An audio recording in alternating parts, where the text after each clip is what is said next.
Hollywood is quickly running out of time to script the perfect ending. Thousands of writers could strike in hours.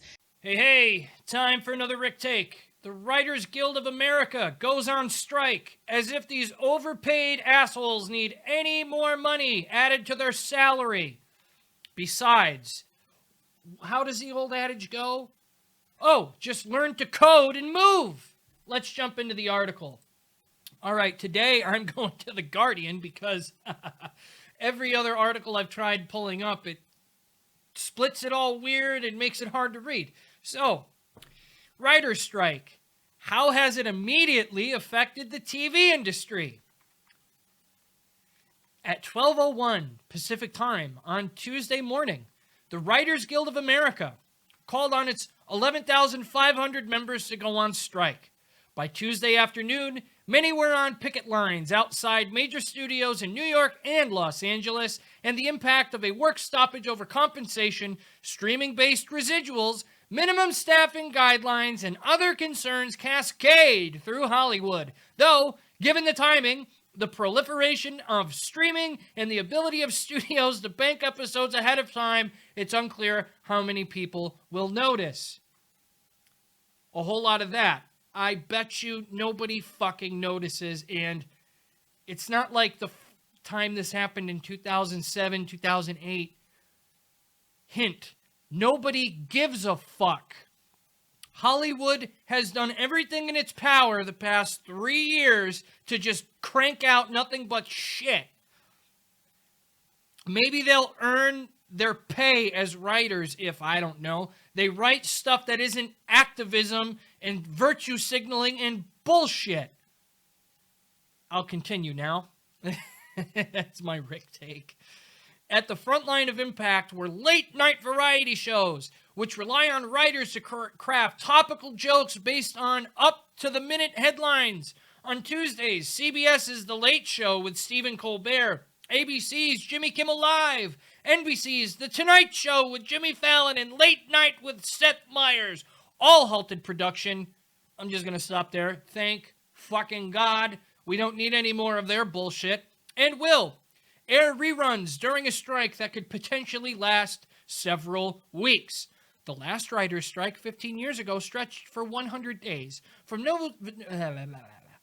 November 2007 until February 2008. I know, I read too fast sometimes. HBO paused production on the weekly shows Real Time with Bill Maher and Last Week Tonight with John Oliver. Comedy Central's The Daily Show, in the middle of a guest host run by longtime contributor Dulce Sloan, as part of a rotating audition to replace Trevor Noah, also switched to reruns. Good. And NBC's Saturday Night Live, which had 3 episodes left in its 48th season, announced a production shutdown on Tuesday afternoon, beginning with former cast member Pete Davidson's hosting debut this Saturday. Nobody gives a fuck. It's not unfamiliar terrain for many of the late-night brethren, who have developed a friendlier camaraderie compared to the more cutthroat ratings wars of the 90s and 2000s, particularly after the mutual upheaval and uncharted terrain of the pandemic. Several filmed a farewell segment for the Late Late Show's James Corden, who conveniently ended his 8-year run last week. Is there a thing like insider trading where this guy fucking knew it was going to happen? I'm just speculating. In recent weeks, late-night hosts and top producers have been on group calls developing a coordinated response in anticipation of a strike, which several hosts have experienced before. In 2007, Colbert's Comedy Central program, The Colbert Report, went dark for 2 months, then returned without writers to protect non-striking staff. To show respect for striking writers, they rebranded as The Colbert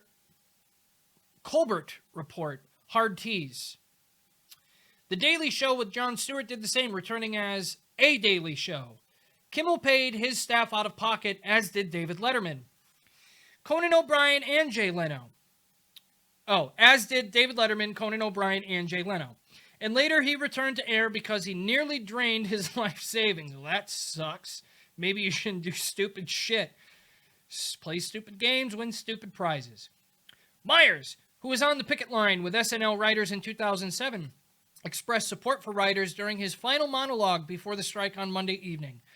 No one is entitled to a job in show business, but for those who have a job in show business, they are entitled to fair compensation. They're entitled to make a living, he said.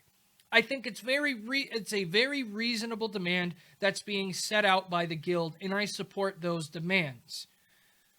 Colbert likewise dedicated a segment of his final show to his writers with cheeky future news jokes now ahead of a likely strike. Without these people, this show would be called The Late Show with a guy rambling about Lord of the Rings and boats for an hour. He joked. That's a shitty joke.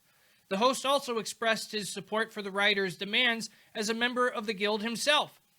The writers' demands are not unreasonable, he said. I support collective bargaining, that the nation owes so much to unions. For fuck's sake, what a bunch of clowns. Unions are great things for actual labor, but this isn't labor. I'll get to that with a tweet debacle I had earlier. Asked about the strike on Monday's Met Gala, Jimmy Fallon, who began hosting The Tonight Show in 2014, said, I wouldn't have a show if it wasn't for my writers. I support them all the way. Although, according to one of his own non-Guild staffers, that support did not extend to a meeting on Tuesday morning in which Tonight Show staff learned they wouldn't be paid after this week.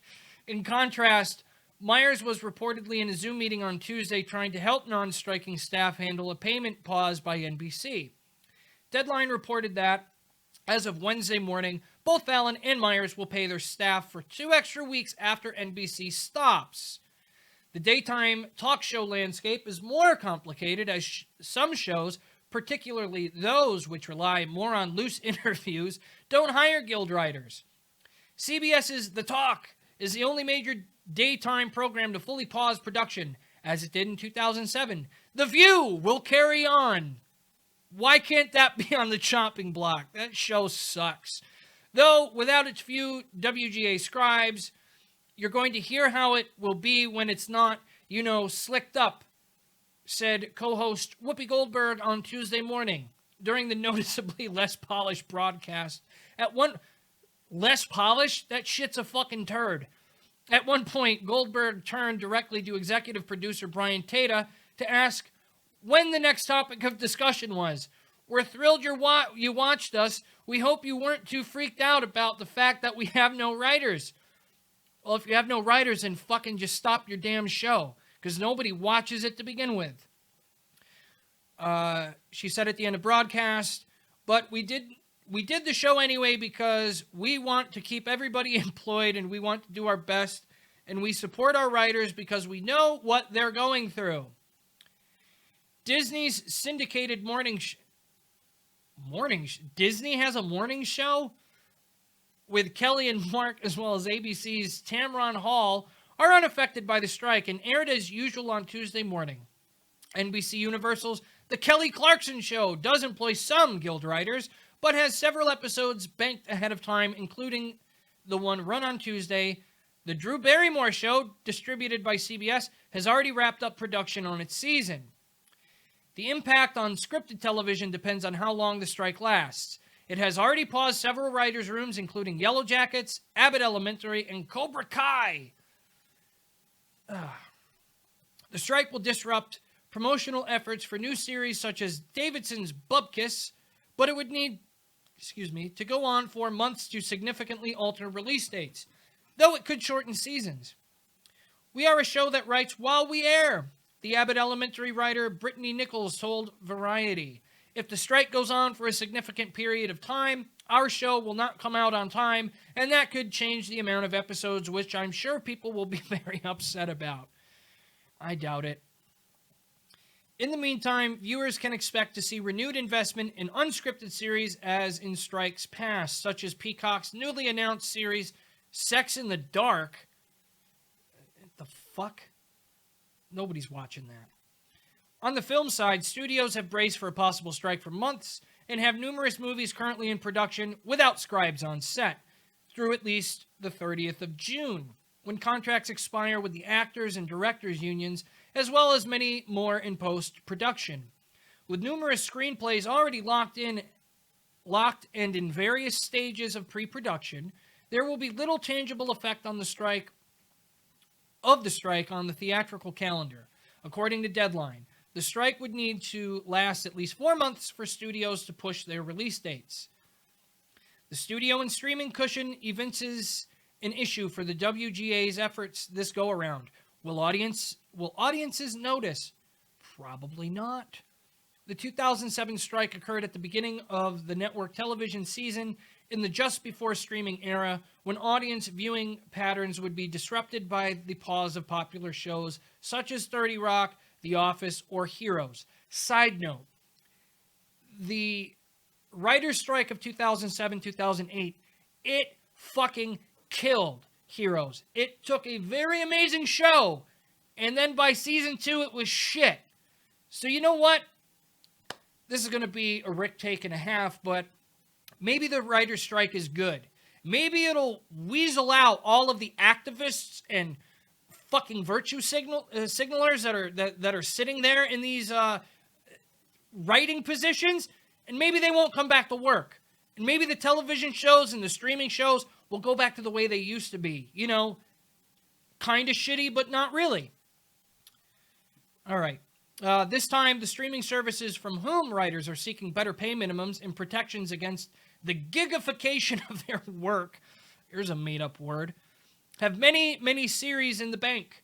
A record 599 original English-language scripted shows aired in 2022. More than any person can watch. Exactly why nobody's going to fucking notice.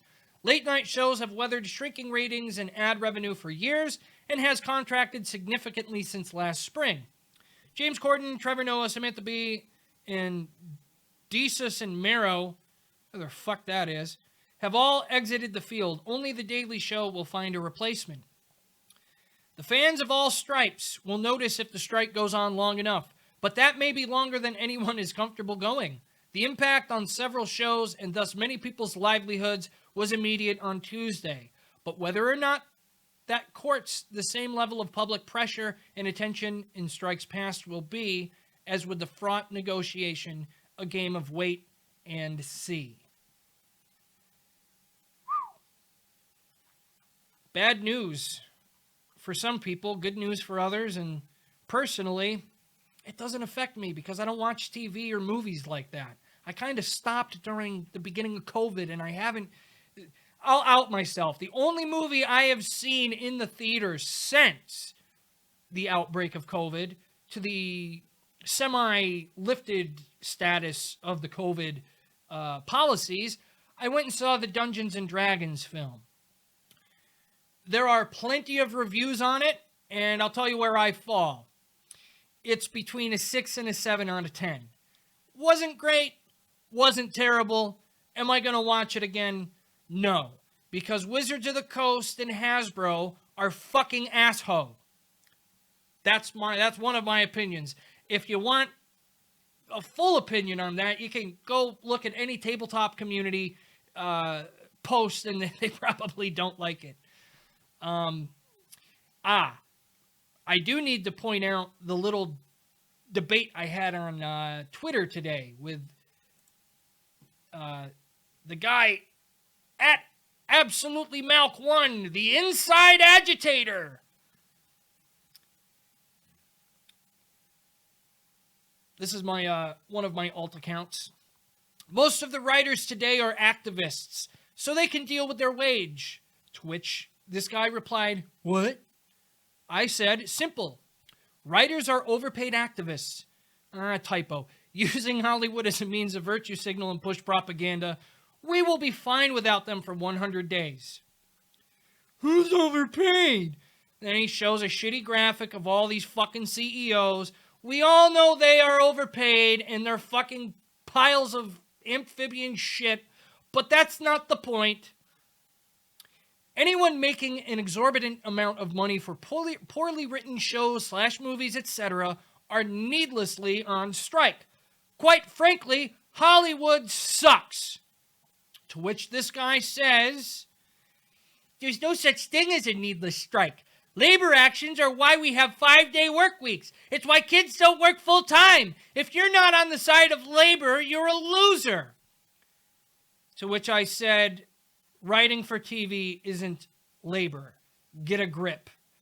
Yes, it is. I never worked 14-hour days when I was a corporate employee. Try being a truck driver, dock worker, plumber, electrician, small business owner. That is labor. Writing for Hollywood is a fluff job. As I said, get a grip. Just because you can't do it doesn't mean it's not a job. And then he posts these fun facts for me to go through and read. Staff writer pay for 9 weeks is $5,000 a week. That's $45,000 gross. Minus agent plus manager commissions. That's 20%, so there goes $9,000. WGA dues, which is 1.5%, so another $675.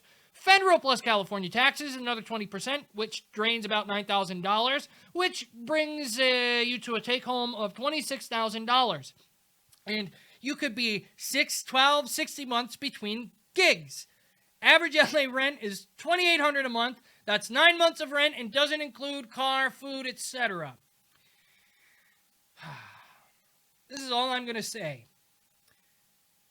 If you don't like the job you have because you're not getting the wages you desire, do y'all remember when folks like this showed zero love for miners and oil rig drillers and jobs of that nature? What is it that they said for them to do? Oh, that's right. They can learn to code and fucking move. To which this guy muted me and announced for the whole world that he muted me. But thanks for the PSA. Nobody gives a fuck. Well, it's really insightful as to what's going on in Hollywood that, you know, these writers who virtue signal and who take it as a personal stance that they need to include every little pet project, social bullshit into their fucking script work, they're on strike. You know what? Good. It's a good thing. Let them suffer. Let them picket. Do it all fucking summer. I don't fucking care, and I guarantee you a majority of people don't give a shit. It'll weed out the BS. It'll weed it out, and television shows and movies may start being good and decent again. But until then, pick it out there all you want. Nobody fucking cares. Well, if you like this video filled with a lot of cursing, please subscribe to my channel, like the video, share it with your friends. If you're one of the writers on strike and you didn't like what I had to say, share it with your writer friends and give me a thumbs down, because I do this for the fun of it, and my Rick takes are hot takes and my hot takes are Rick takes. With that said, happy fucking hump day and peace out. And now for a meme or two. Blah, blah, blah,